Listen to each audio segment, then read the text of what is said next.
नमस्कार दोस्तों, important regulation in Indian securities market में अब तक हम अपने 3 एक्ट कवर कर चुके हैं और आज इस वीडियो में हम कवर करेंगे अपना चौथा एक्ट, उसके बाद फिर 5th।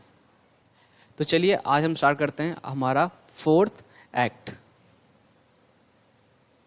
तो चलिए। तो सबसे पहले हम पढ़ने वाले हैं SEBI Prohibition of Fraudulent and Unfair Trade Practices Relating to Securities Market Regulation 2003. The SEBI Prohibition of Fraudulent and Unfair Trade Practices Relating to Securities Market Regulation 2003 prohibit fraudulent, unfair and manipulative trade practices in securities. These regulations have been made in exercise of the powers conferred by Section 30. तो इस act में हम ये पढ़ने वाले हैं कि फ्रॉडलैंड, unfair and और मैनिपुलेटिव जो ट्रेड होती हैं सिक्योरिटीज मार्केट में, उससे रिलेटेड जो मैटर्स हैं उनको कैसे हैंडल किया जाएगा और उससे रिलेटेड कौन कौन से प्रोविजंस हैं। तो यहाँ पे सबसे पहले दे रखा है, this regulation have been made in exercise of the powers conferred by section 30 of the SEBI act 1982। तो यहाँ पे जो हमारा सेक्शन 30 है वो बहुत ज़्यादा इंपॉर्टेंट होने वाला है ऑफ द सेबी एक्ट 1992 का। ठीक है, तो चलिए आगे बढ़ते हैं। However, this is inconsequential in determining if fraud has been committed. Some of the instances cited as follows: a willful misrepresentation of the truth or concealment of material fact in order that another person may act to his detriment, a suggestion as to a fact which is not true by one who does not believe it to be true, an active concealment of a fact by a person having knowledge or belief of the fact, a promise made without any intention of performing it, a representation whether true or false made in a reckless and careless manner। तो यहाँ पे कुछ आपको example दिए गए हैं कि अगर इन केसेस में कोई फ्रॉड अगर कमिटेड किया जाता है तो उसे हम फ्रॉड वगैरह हम मान सकते हैं। तो यहाँ पे सबसे पहले बताया गया कि अगर मान लो कोई विलफुल तरीके से किसी सच को छुपाता है या फिर किसी मटेरियल फैक्ट को वो छुपाने की कोशिश करता है तो उसे मानेंगे कि हाँ कि उसने वो फ्रॉड किया है और उसकी वजह से किसी न किसी को हानि हुई है। और सेकंड पॉइंट में ये बताया गया कि मान लीजिए उसने कोई ऐसी इन्फॉर्मेशन किसी को बताइए जो कि सच नहीं है, लेकिन वो सामने वाले को ये बिलीव दिला रहा है कि हाँ कि ये जो इन्फॉर्मेशन है वो सही है। और थर्ड पॉइंट में ये बताया गया है कि एक पर्सन जानता है कि सच क्या है, मतलब उसे उस चीज़ की नॉलेज है, फिर भी उस चीज़ को छुपा रहा है, तो उसे हम बोलेंगे कि हाँ कि वहाँ पर भी वो फ्रॉड कर रहा है। या फिर फोर्थ पॉइंट में ये बताया गया है कि अगर आपने कोई प्रॉमिस करा है और वो प्रॉमिस ऐसा है कि हाँ कि आप करने नहीं वाले हो, मतलब आपने पहले ही ये ठान रखा है कि वो प्रॉमिस आप नहीं करोगे, तो उस केस में हम बोलेंगे कि हाँ कि आप वहाँ पर फ्रॉड कर रहे हो। या फिर क्या हो सकता है कि कई बार क्या आते हैं, आप किसी और के रिप्रेजेंटेटिव हो, ठीक है, और हो सकता है वो चीज़ सच हो या फिर गलत हो। तो अगर वहाँ पर आप किसी को रिप्रेजेंट कर रहे हो और वहाँ पर आप और सामने वाले को अगर आप गलत इन्फॉर्मेशन दे रहे हो तो वहाँ पर हम बोलेंगे कि हाँ कि वहाँ पर भी फ्रॉड हो रहा है। Chapter 2 of the regulation prohibits certain dealings in securities covering buying, selling और issuance of securities. Further it specifies instances of fraud which includes the following. तो यहाँ पर चैप्टर 2 में कुछ रेगुलेशंस हैं जो कि कुछ सर्टेन डीलिंग्स को बताती है कि हाँ कि यहाँ पर प्रोहिबिशन हो रहा है। अब वहाँ पे हो सकता है कि जो सिक्योरिटीज़ है वो बाय हो रही हो या फिर सेल हो रही है या फिर सिक्योरिटीज़ को इशू किया जाता है। तो यहाँ पर कुछ स्पेसिफिक इंस्टेंसेस आपको दे रखे हैं नीचे, तो अब हम पढ़ने वाले हैं। तो सबसे पहला पॉइंट है, including in an act which creates a false और misleading appearance of trading in the securities market.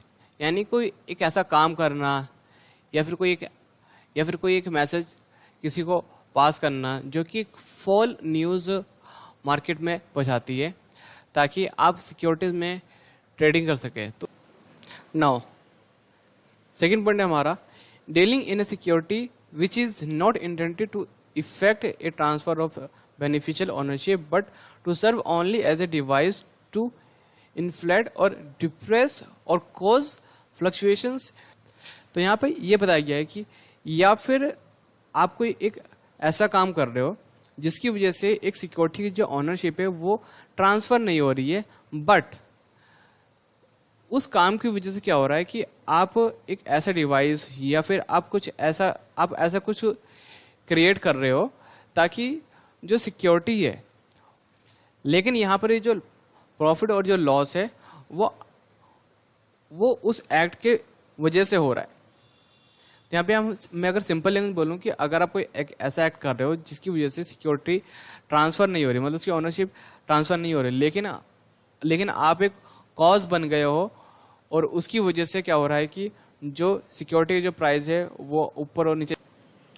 Next point है हमारा एडवांसिंग और committing to advance any money to any person thus including the other to buy any security in any issue only with the intention of security and minimum subscription to such issue।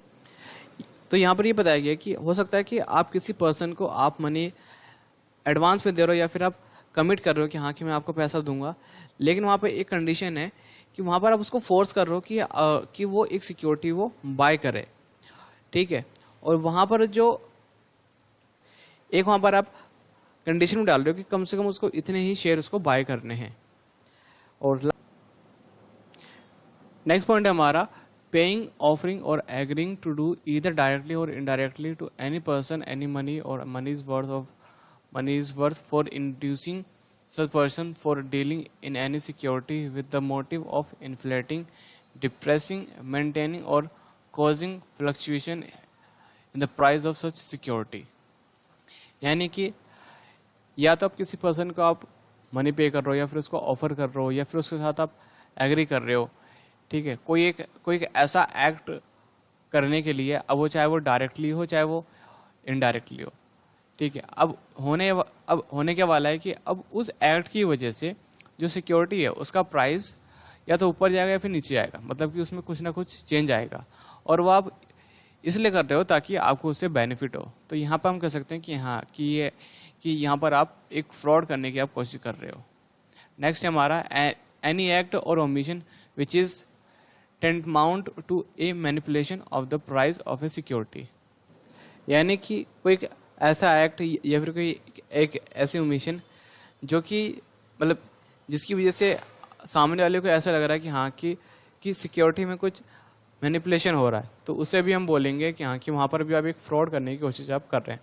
Last point है हमारा a person dealing in securities publishing और causing to publish और reporting और causing to report any untrue information और information which he does not believe to be true period to और in the cause of dealing in securities. तो यहाँ पर आप जो इन्फॉर्मेशन आप ट्रांसफर कर रहे हो कि आपको लगता है कि वो सही नहीं है या आप वो गलत इन्फॉर्मेशन है, लेकिन फिर भी आप उसको ट्रांसफ़र कर रहे हो, तो और आपको ये पता है कि हाँ कि उस इन्फॉर्मेशन की वजह से कुछ ना कुछ सिक्योरिटी में चेंज आएगा, तो यहाँ पर हम ये मान सकते हैं कि हाँ कि आप एक फ्रॉड करने की आप कोशिश कर रहे हो। तो यानी कि ये जो एक्ट होगा वो इस एक्ट के तहत वो प्रोहिबिट माना जाएगा, यानी कि हम उसे कह सकते हैं कि हाँ कि वो एक फ्रॉड होगा। नेक्स्ट है prohibition of manipulative, fraudulent and unfair trade practices. Dealing in securities shall be deemed to be a fraudulent or an unfair trade practice if it involves fraud and may include all or any of the following। यानी कि अगर आप किसी security से आप deal कर रहे हो तो वहाँ पर ऐसा माना जा सकता है कि आप एक फ्रॉड करने की कोशिश करो, या फिर ऐसा हो सकता है कि वहाँ पर आप एक अनफेयर ट्रेड प्रैक्टिस करने की कोशिश कर रहे हो। अगर ये जो फॉलोइंग फ्रॉड है अगर वो उसके अंदर इंक्लूड हुए या फिर उससे मैच हुए, तो हम बोल सकते हैं कि हाँ कि वहाँ पर एक फ्रॉड करने की कोशिश आप कर रहे हैं, या फिर मैं ये कह सकता हूँ कि जो सिक्योरिटी मार्केट है उसको आप मैनिपुलेट करने की आप कोशिश कर रहे हो। तो यहाँ पे सबसे पहले दे रखा है indulging in an act which creates false or misleading appearance of trading in the securities market। तो इसका मतलब ये है कि आपने एक ऐसा एक्ट करा जिसकी वजह से एक फॉल्स न्यूज़ मार्केट में बनी और उसकी वजह और उसी के बेसिस पे बाकी लोग ट्रेड कर रहे हैं। आपको पता है कि वो न्यूज़ गलत है, लेकिन फिर भी आपने बताया नहीं किसी को।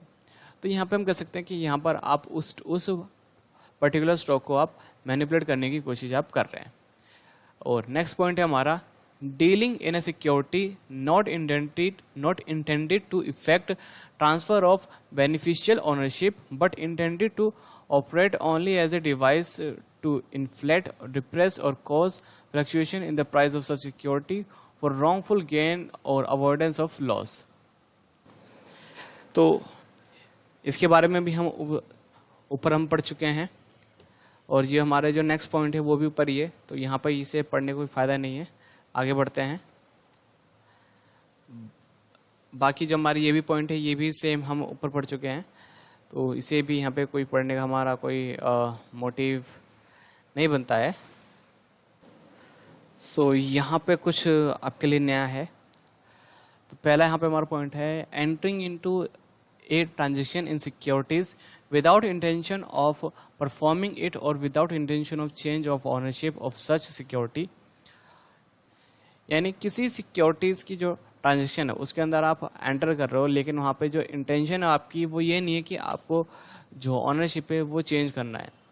ठीक, तो उस चीज़ को भी हम बोल सकते हैं कि वहाँ पर भी आप उस पर्टिकुलर स्टॉक को आप मैनिपुलेट करने की कोशिश आप कर रहे हो।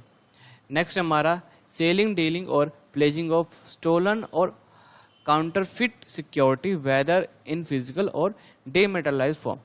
यानी हो सकता है कि आप किसी सिक्योरिटी को आप सेल कर रहे हो या फिर उससे आप डील कर रहे हो या फिर आप उसे प्लेज कर रहे हो। अब वो जो सिक्योरिटी है वो कैसी होगी, वो स्टोलन होगी, यानी कि आपने हो सकता है उसकी चोरी कर रखी हो या फिर किसी चोरी की गई सिक्योरिटी में आप डील कर रहे हो, तो उसे वहाँ पर भी हम बोलेंगे कि वहाँ पर आप एक फ्रॉड करने की आप कोशिश कर रहे हैं। नेक्स्ट हमारा an intermediary promising a certain price in respect of buying और selling of a security to a client और waiting till it discrepancy arises in the price of such security and retaining the difference in prices as profit for himself. तो यहाँ पे बताया गया है कि अगर मान लीजिए कोई बिचौलिया, यानी कि आप चाहते हैं कि आपको ABC लिमिटेड के आपको 50 शेयर चाहिए 500 के भाव पे, और एक है जो कि ABC लिमिटेड के जो सिक्योरिटीज़ है उसको वो 600 के भाव पे वो बेच रहा है।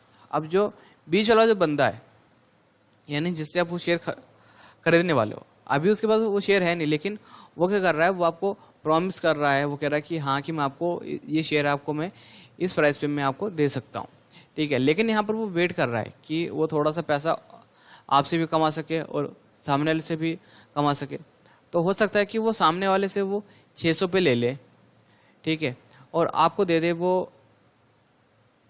650 के भाव पे या फिर 700 के भाव पे। लेकिन आप और फिर आपने देखा कि मार्केट में जो भाव चल रहा है वो चल रहा है 500 का, लेकिन वो आपको बेच रहा है 650 का, 700 का। ठीक है, तो यहाँ पे आपको बस एक चीज़ नोटिस करनी है कि यहाँ पे जो बिचौलिया है उसने आपसे प्रॉमिस करा था कि वो आपको इस पर्टिकुलर शेयर को इस पे वो बेचेगा, लेकिन वहाँ पे जो आप डील कर रहे हो वो रियलिटी में इलीगल है। तो इस टाइप की जो ट्रेडिंग होती है उसे हम बोलते हैं डब्बा ट्रेडिंग। तो अगर आपको डब्बा ट्रेडिंग के बारे में पता है तो आप इस एग्जाम्पल को आप रिलेट कर सकते हो कि कैसे ये ट्रांजेक्शन ये इलीगल है। लास्ट है हमारा an intermediary providing his client with such information relating to a security as can not be verified by the clients before their dealing in such security. या फिर मान लीजिए कि एक इंटरमीडियरी यानी कि एक बिचौलिया आप अपने क्लाइंट को एक ऐसी इंफॉर्मेशन दे रहा है एक सिक्योरिटी से रिलेटेड जो कि आप वेरीफाई नहीं कर सकते। एग्जाम्पल के तौर पे मतलब मैंने आपको एक इंफॉर्मेशन दी, ठीक है, लेकिन अब आपके पास कोई ऐसा तरीका नहीं है कि उस इंफॉर्मेशन को आप वेरीफाई कर सको कि वो सच है या फिर गलत है, और उसी के बेसिस पे आप कोई ट्रेड लेने वाले हो। तो वहाँ पर हमें कह सकते हैं कि वहाँ पर आप कि वो जो बिचौलिया है वो उस पर्टिकुलर स्टॉक को वो या तो वो मैनिपुलेट कर रहा है या फिर आपके साथ वो फ्रॉड करने की कोशिश कर रहा है। तो यहाँ पर हो सकता है कि वो जो एडवाइस उसने आपको दी है उसके बदले में उसने आपसे कुछ मनी चार्ज किया हो। नेक्स्ट है हमारा an advertisement that is misleading और that contains information in a distorted manner and which may influence the decision of the investors. So यहाँ पे बता रखा है कि हो सकता है कि कोई एडवर्टीजमेंट या फिर कोई ऐसी इन्फॉर्मेशन आपके सामने आ जाए, ठीक है, जिसकी वजह से आपको लगता हो कि हाँ कि इस पर्टिकुलर शेयर का जो प्राइस है वो चेंज होने वाला है, यानी ऊपर जा सकता है फिर नीचे। और यहाँ पर जिसने वो एडवर्टीजमेंट बनाया है वो इसी इंटेंशन से बनाया है कि वो सामने वाले का जो डिसीजन है उसको वो इन्फ्लुएंस कर सके। तो यहाँ पे हम ये कह सकते हैं कि हाँ कि जो जिसने भी वो एडवर्टीजमेंट बनाया है वो एक फ्रॉड करने की कोशिश कर रहा है या फिर वो उस पर्टिकुलर स्टॉक में वो एक उस पर्टिकुलर स्टॉक को वो मैनिपुलेट करने की कोशिश वो कर रहा है। सेकंड है an intermediary reporting trading transaction to his client entered into on their behalf in an inflated manner in order to increase his commission and brokerage. तो यहाँ पे बताया गया कि मान लीजिए कोई बिचौलिया, यानी तो अभी जो बिचौलिया यहाँ पर है वो कौन है, वो हो सकता है कोई ब्रोकर हो। अब उस ब्रोकर ने क्या करा है, आपके बिहाफ पे कोई ट्रेड ली है। अब वो ट्रेड जानबूझ के वो ले रहा है ताकि उसका ब्रोकरेज बने। तो यानी यहाँ पर वो क्या कर रहा है, वो अपने ब्रोकरेज और कमीशन की वजह से वो और ज़्यादा ट्रेड ले रहा है आपके बिहाफ पे। कई बार ऐसा होता है कि आप क्या करते हैं कि आप अपनी सारी पावर आप अपने सारे डिसीजन आप अपने ब्रोकर को दे देते हैं कि हाँ कि वो आपके बिहाफ पे वो ट्रेड करे। तो कई बार क्या होता है कि वो ब्रोकर अगर सही नहीं हुआ तो हो सकता है कि वो जानबूझ के वो ट्रेड ले ताकि उसे और कमीशन और उसे और ब्रोकरेज मिले। लास्ट है हमारा an intermediary not disclosing to his client transaction entered into on his behalf including taking an option position. और मान लीजिए अगर कोई ब्रोकर, यानी आपका जो ब्रोकर है वो एक ऐसी इंफॉर्मेशन को डिस्क्लोज नहीं कर रहा, यानी कि उसने कोई ट्रेड ली है।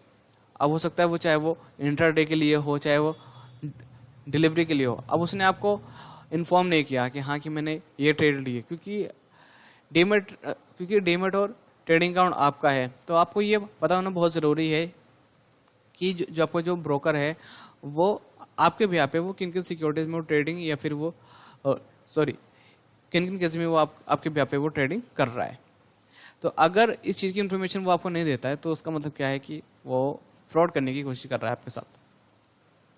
नेक्स्ट है circular transaction in respect of a security entered into between intermediaries in order to increase commission to provide a false appearance of trading in such a security or to inflate, depress or cause fluctuations in the price of such security। तो कई बार क्या होता है कि कई लोग मिलके कुछ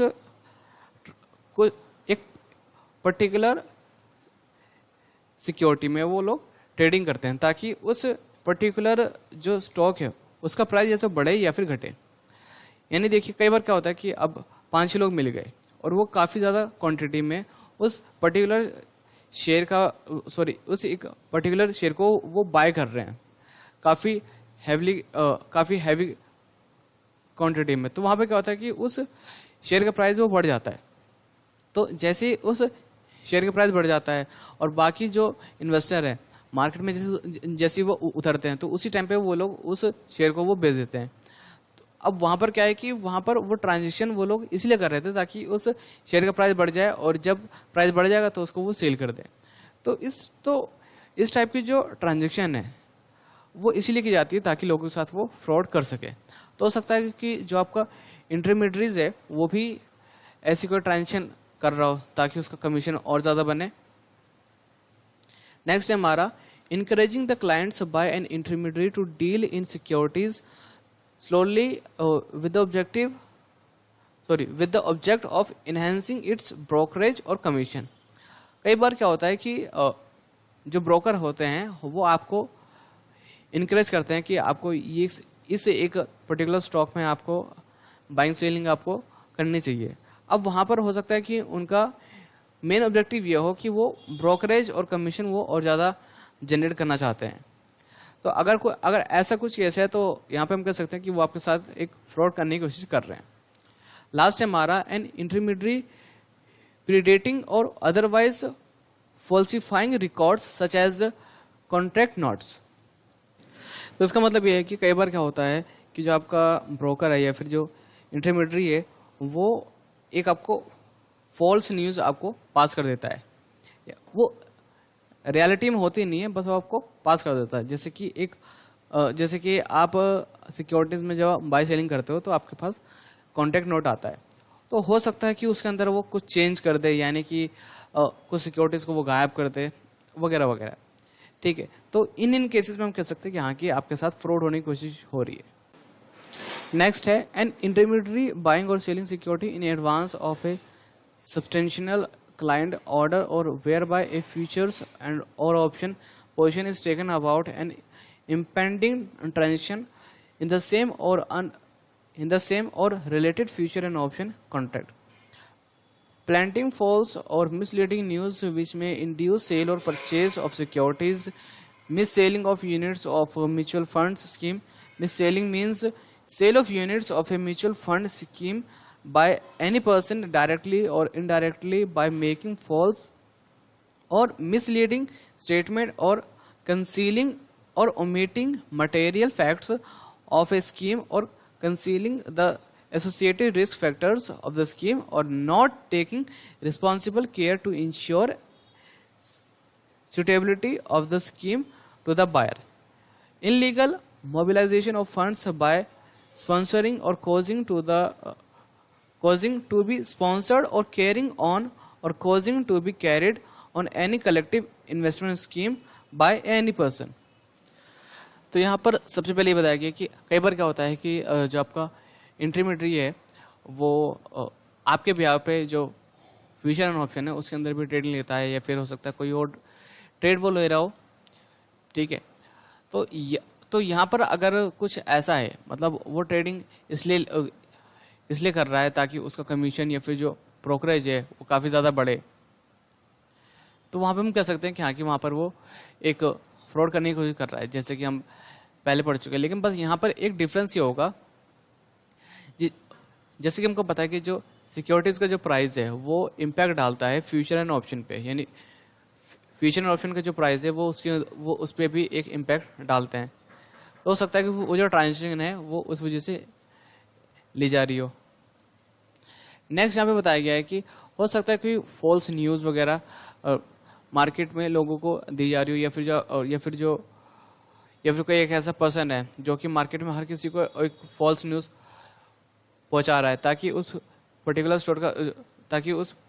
स्टॉक का प्राइस थोड़ा सा इन्फ्लुएंस हो।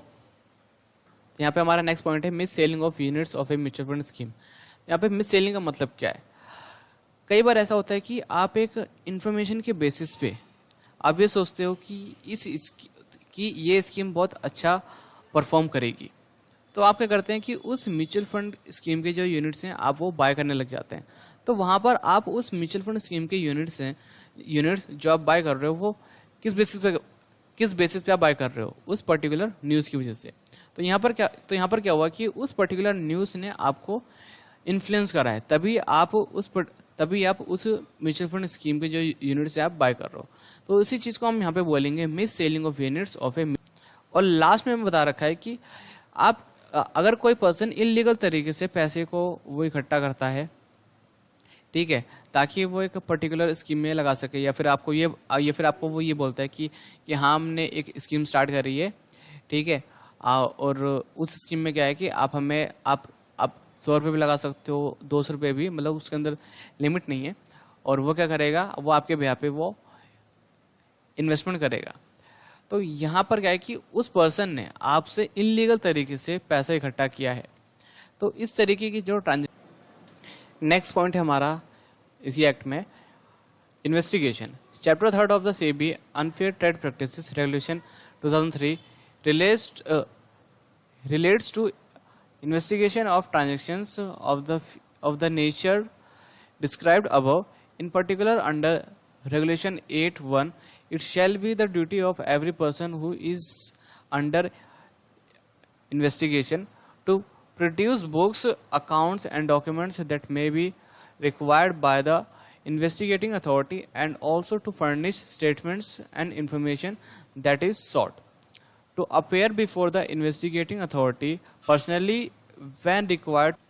तो यहाँ पर जो चैप्टर 3 है इस एक्ट का, SEBI unfair trade practices regulation 2003, वो ये बताता है कि जब भी एक इन्वेस्टिगेशन होती है तो उस केस में क्या है कि हर एक पर्सन को जो कि इन्वेस्टिगेटर जो कि इन्वेस्टिगेशन के अंडर में है, उसकी ये जिम्मेदारी बनती है कि वो जितने भी बुक्स ऑफ अकाउंट्स हैं और जितने भी डॉक्यूमेंट्स हैं इन्वेस्टिगेशन के लिए ज़रूरी हैं, उनको वो रेडी करके रखे, ताकि जो इन्वेस्टिगेटिंग अथॉरिटी है उसको वो अच्छे से वो देख पाए, ठीक है, और वो अच्छे से वो इन्वेस्टिगेट वो कर पाए। लास्ट पॉइंट है हमारा, to appear before investigating authority personally when required to do so and to answer questions. तो ये जितने भी डॉक्यूमेंट्स हैं ये आपको रेडी करके रखने हैं, और हो सकता है कि जो इन्वेस्टिगेटिंग अथॉरिटी है वो हो सकता है आपसे कुछ क्वेश्चन आंसर पूछे, तो उसके लिए भी आपको तैयार रहना है।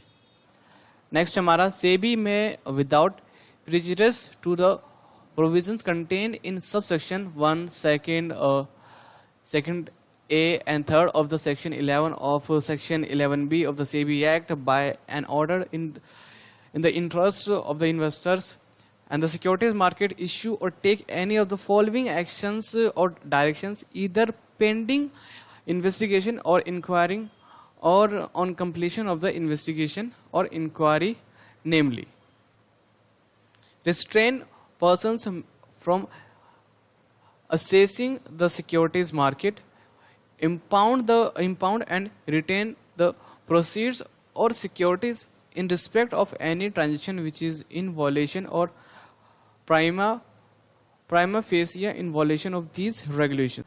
तो यहाँ पर कुछ हमें सेक्शन दे रखे हैं। तो ये जो सेक्शन है वो ये बताते हैं कि एक इन्वेस्टिगेटिंग अथॉरिटी वो कैसे वो इन्वेस्टिगेट कर सकती है, या फिर वो कैसे वो क्वेश्चंस वो पूछ सकती है। तो यहाँ पे सेकंड पॉइंट दे रखा है यहाँ पर, restrain persons from assessing the securities market, और सेकंड है और इसी नीचे है impound and retain the proceeds और securities in respect of any transaction which is in violation और prima facie in violation of these regulations. तो यानी यहाँ पे बता रखा है कि जो इन्वेस्टिगेटिंग अथॉरिटी है वो उस पर्सन को वो रोक सकती है कि वो किसी भी सिक्योरिटीज में वो डील ना करे, ठीक है, और अगर वो उस चीज़ को वॉल्यूशन करता है तो उनके पास ये अथॉरिटी है कि वो उस पर्सन के खिलाफ वो एक्शन ले सकती हैं। नेक्स्ट पॉइंट है हमारा, डायरेक्ट एंड इंटरमीडिएटरी और any person associated with the securities market in any manner और नॉट टू डिस्पोज ऑफ और एलिनेट an asset forming part of a fraudulent and unfair transaction. SEBI may even take the following action against an intermediary। तो सबसे पहले हमें ये बता रखा है कि कोई भी पर्सन डायरेक्ट तौर पे सिक्योरिटीज को वो बेच नहीं सकता या फिर किसी को वो ट्रांसफर नहीं कर सकता है अगर वो एक फ्रॉडलेंट और अनफेयर ट्रांजेक्शन में इन्वॉल्व है तो। और जो सेबी है वो इन फॉलोइंग केसेस में वो एक्शन ले सकती है, किन पर, इंटरमीडिएटरीज में। तो उसमें सबसे पहला इश्यू ए वार्निंग और सेंस्योर। सेकंड है हमारा suspend the registration of the intermediary. Third है हमारा cancel the registration of the intermediary.